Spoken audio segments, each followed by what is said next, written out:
जय हिंद विद्यार्थी मित्रांनो, आणखीन एका घटकामध्ये टॉप टू बॉटम अशी लिस्ट लावण्यात आलेली आहे विद्यार्थी मित्रांनो. आणि यामध्ये लेखी plus ground plus NCC mark अशी टोटल करून मार्क जाहीर केलेले आहे. या घटकामध्ये टॉपरला 139 मार्क पडलेले आहे. दुसरा टॉपर जो आहे ते 2 विद्यार्थी आहे. 135 मार्क आहे आणि एवढ्या विद्यार्थ्यांना टॉप टू बॉटम मार्क पडलेले आहे. ते टॉप टू बॉटम लिस्ट लावण्यात आलेली आहे.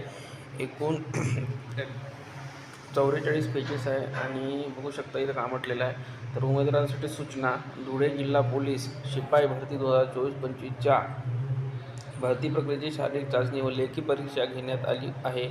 सदर शारीरिक चाचणी व लेखी परीक्षेत मिळालेले गुण तसेच NCCचे प्रमाणपत्र असलेल्या उमेदवारांना 5 गुण देऊन एकत्रित गुणांच्या आधारे तात्पुरती गुणवत्ता यादी तयार करण्यात आली. सदर तात्पुरती गुणवत्ता यादी NCC प्रमाणपत्र तपासणीच्या अधीन राहून प्रसिद्ध करण्यात येत आहे. तर ही जी यादी आहे विद्यार्थी मित्रांनो, ही धुळे पोलीस शिपाई या पदासाठी ज्या ज्या विद्यार्थ्यांनी लेखी परीक्षा दिलेली आहे त्या विद्यार्थ्यांची आहे. आणि या घटकामध्ये तुम्ही सहजरित्या तुमचा मेरिट काढू शकता. तुम्ही किती नंबरवर मेरिट बसलेला आहेत. यांनी याच्यामध्ये कास्ट दिलेली नाही आहे, तरी पण तुम्ही तुमच्यानुसार जे एकाचदाप्रमाणे लेखीसाठी पात्र झालेली आहे त्यामध्ये कास्ट दिलेली असते, त्याच्यानुसार तुम्ही तुमचं मेरिट काढू शकता. आणि तुम्ही सिलेक्ट झाले की वेटिंगवर पडत आहे हे तुम्ही सहजरित्या काढू शकता.